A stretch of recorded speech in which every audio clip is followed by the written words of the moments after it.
अस्सलाम वालेकुम स्टूडेंट्स। आज की वीडियो में हम ओलिगोसैकेराइड्स को डिस्कस करेंगे।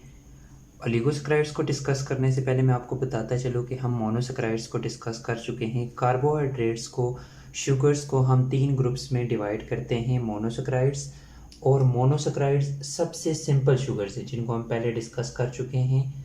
वो सबसे सिंपल शुगर्स हैं और हमने ये भी बोला था कि मोनोसैकेराइड्स आर ट्रू शुगर्स और मोनोसैकेराइड्स से ही ओलिगोसैकेराइड्स बनती हैं और इसी तरह से मोनोसैकेराइड्स से ही पॉलीसैकेराइड्स बनती हैं। अभी हम ओलिगोसैकेराइड्स के कुछ जनरल कैरेक्टर्स डिस्कस करेंगे। इसके बाद हमने डाइसैकेराइड्स को डिटेल से डिस्कस करना है।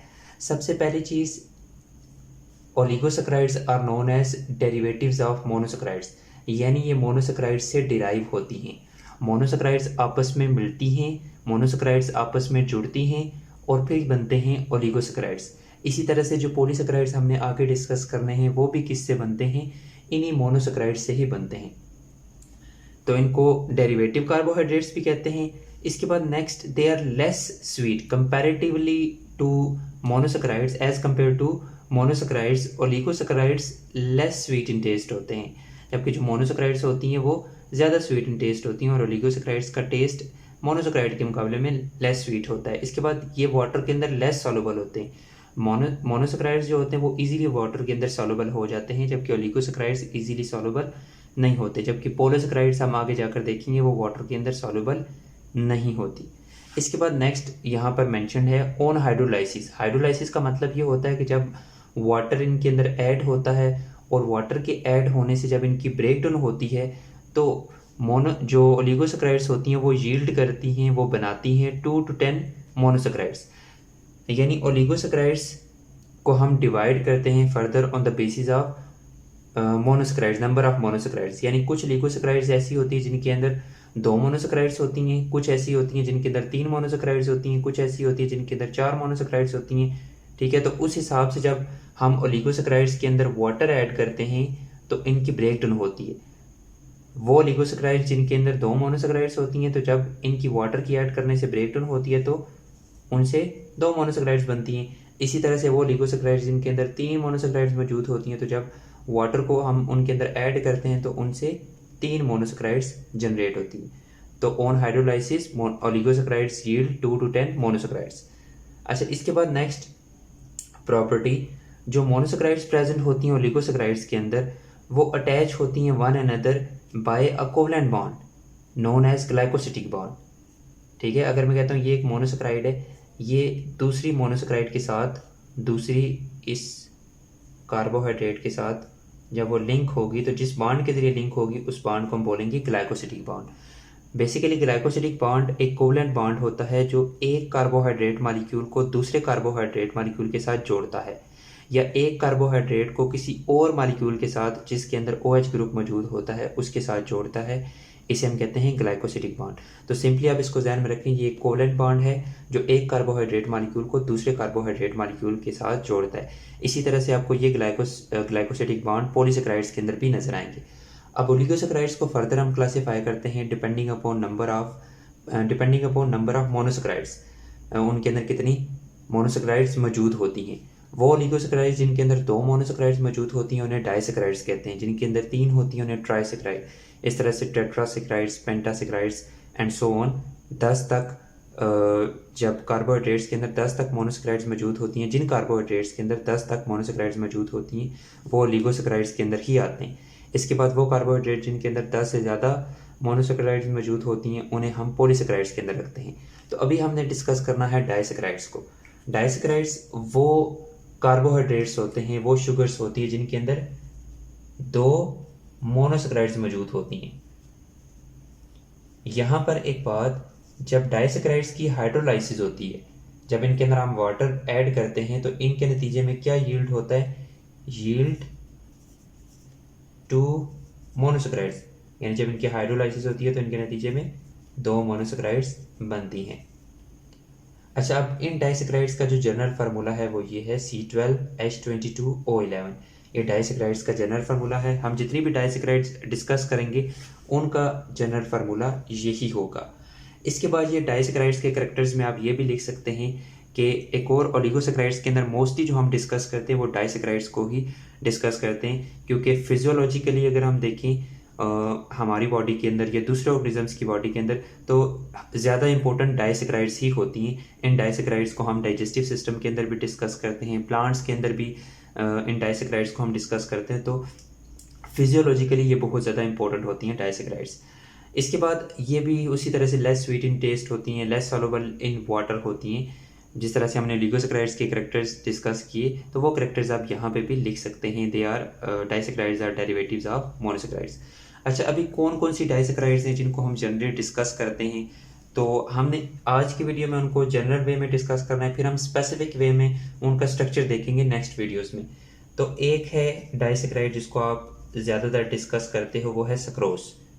सक्रोज जिसको टेबल शुगर भी बोला जाता है, जो हम घरों में यूज़ करते हैं, वो जो टेबल शुगर होती है वो सक्रोज ही होती है।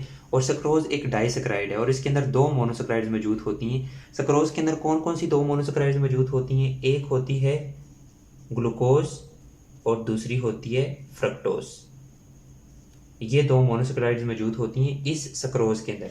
यानी जब सक्रोज की हाइड्रोलाइसिस होती है तो उससे ये दोनों बनती हैं। और इसके अलावा जब ये दोनों आपस में अटैच होती हैं, ग्लूकोज और फ्रक्टोज जब दोनों आपस में अटैच होती हैं, जिस प्रोसेस के जरिए अटैच होती हैं उसे हम कहते हैं कंडेंसेशन, और फिर बनती है सक्रोज। ठीक है, मतलब ओलिगोसैकेराइड जिस प्रोसेस के जरिए बनती हैं या पॉलीसैकेराइड जिस प्रोसेस के जरिए बनती हैं उस प्रोसेस को कंडेंसेशन कहते हैं, और जिस प्रोसेस के जरिए टूटती हैं उसे हम हाइड्रोलाइसिस कहते हैं। अच्छा, इसके बाद नेक्स्ट इस सक्रोज से रिलेटेड कुछ बातें मैं आपको बताता चलूँ। प्लांट्स के अंदर जो फूड ट्रांसपोर्ट होती है वो किस फॉर्म में ट्रांसपोर्ट होती है? सक्रोज की फॉर्म में ट्रांसपोर्ट होती है, और इसी वजह से हम सक्रोज को ट्रांसपोर्ट शुगर भी कहते हैं। प्लांट्स के अंदर फूड ज़्यादातर जो बनती है वो ग्लूकोज की फॉर्म में बनती है, ट्रांसपोर्ट होती है सक्रोज की फॉर्म में, और स्टोर होती है स्टार्च की फॉर्म में। ये बात आपने ध्यान में रखनी है। और सक्रोज एक नॉन रिड्यूसिंग शुगर है। नॉन रिड्यूसिंग शुगर का क्या मतलब होता है? नॉन रिड्यूसिंग का मतलब क्या होता है कि वो एजेंट जो खुद ऑक्सीडाइज हो और किसी दूसरी चीज़ को रिड्यूस करे उसे हम कहते हैं रिड्यूसिंग एजेंट। तो नॉन रिड्यूसिंग शुगर का मतलब ये है कि जब इसके अंदर हम किसी ऑक्सीडाइजिंग एजेंट को ऐड करते हैं, ऑक्सीडाइजिंग एजेंट आपको पता है जो खुद रिड्यूस होता है और दूसरे को ऑक्सीडाइज करता है, तो जब हम इसके अंदर किसी ऑक्सीडाइजिंग एजेंट को ऐड करते हैं तो ये शुगर उसको रिड्यूस नहीं करती। इस वजह से इसे कहते हैं नॉन रिड्यूसिंग शुगर। और इसकी रीज़न क्या होती है ये भी हम इसके स्ट्रक्चर को जब डिस्कस करेंगे तब देखेंगे कि why sucrose is known as non reducing sugar. इसके बाद एक और डाइसैकेराइड जिसको हम जनरली डिस्कस करते हैं और आपने उसके बारे में सुना होगा, वो है लैक्टोज जिसको मिल्क शुगर भी कहते हैं। एमसीक्यूज के हवाले से ये इंपॉर्टेंट है। मिल्क शुगर मिल्क के अंदर ये मौजूद होती है, और इसके अलावा ये जो लैक्टोज होती है इसके अंदर दो मोनोसैकेराइड्स मौजूद होती हैं, ग्लूकोज और ग्लैक्टोज। ठीक है, ये बात आपने ध्यान रखनी है। इनके अंदर ग्लूकोज और ग्लैक्टोज मौजूद होता है, और हमारी बॉडी के अंदर इस लैक्टोज को तोड़ा जाता है, हमारे डाइजेस्टिव सिस्टम के अंदर इस लैक्टोज को तोड़ा जाता है by a specific enzyme known as lactase enzyme. ये बात आपने ध्यान में रखनी है। इसी तरह से सक्रोज को तोड़ा जाता है सक्रेज एंजाइम की मदद से। तो लैक्टोज के स्ट्रक्चर को भी हम आगे जाकर डिटेल से डिस्कस करेंगे। इसके बाद नेक्स्ट एक डाइसैकेराइड है जिसको हम डिस्कस करते हैं, वो है माल्टोज। माल्टोज के अंदर भी दो मोनोसैकेराइड्स मौजूद होते हैं। कौन कौन से दो मोनोसैकेराइड्स मौजूद होते हैं माल्टोज के अंदर? माल्टोज के अंदर दोनों जो मोनोसैकेराइड्स मौजूद होते हैं वो होते हैं ग्लूकोज के। और अगर हम माल्टोज की फिजियोलॉजिकल इंपॉर्टेंस देखें तो हमारे डाइजेस्टिव सिस्टम के अंदर जब हम कोई कम्प्लेक्स कार्बोहाइड्रेट खाते हैं जैसे कि स्टार्च वगैरह, तो उसके ऊपर डिफरेंट एंजाइम्स एक्ट करते हैं जैसे कि अमाइलेज एंजाइम। और वो अमाइलेज क्या करता है, उस स्टार्च को सिंपल शुगर्स में तोड़ता है, और वो जो सिंपल शुगर्स होती हैं वो होती हैं माल्टोज वगैरह। और ये जो माल्टोज होती है इसे फिर हमारे स्मॉल इंटेस्टाइन के अंदर माल्टेज एंजाइम की मदद से तोड़ा जाता है ग्लूकोज के अंदर। ठीक है, और एक और चीज़, माल्टोज को कॉमनली माल्ट शुगर भी बोला जाता है। ये बात आपने ध्यान में रखनी है। जिस तरह से हमने बोला कि पीछे जो सक्रोज है उसे टेबल शुगर बोला जाता है, ट्रांसपोर्ट शुगर बोला जाता है। इसके अलावा वो नॉन रिड्यूसिंग होती है और ये दोनों रिड्यूसिंग होती हैं। ये जो लैक्टोज होती है ये भी रिड्यूसिंग होती है और ये जो दूसरी हमने डिस्कस की माल्टोज ये भी रिड्यूसिंग होती है। और इसके अलावा माल्टोज को हम माल्ट शुगर कहते हैं और लैक्टोज को हम मिल्क शुगर कहते हैं। ये बात आपने ध्यान में रखनी है। और फिर जब हमारे डाइजेस्टिव सिस्टम के अंदर माल्टोज को तोड़ा जाता है ना माल्टेज एंजाइम की मदद से ग्लूकोज के अंदर, तो फिर ये ग्लूकोज हमारी बॉडी के अंदर एब्जॉर्ब हो जाता है। नेक्स्ट वीडियोस के अंदर हम सक्रोज को भी डिस्कस करेंगे अलग से, माल्टोज को भी अलग से डिस्कस करेंगे और लैक्टोज को भी अलग से डिस्कस करेंगे। शुक्रिया, अल्लाह हाफिज़।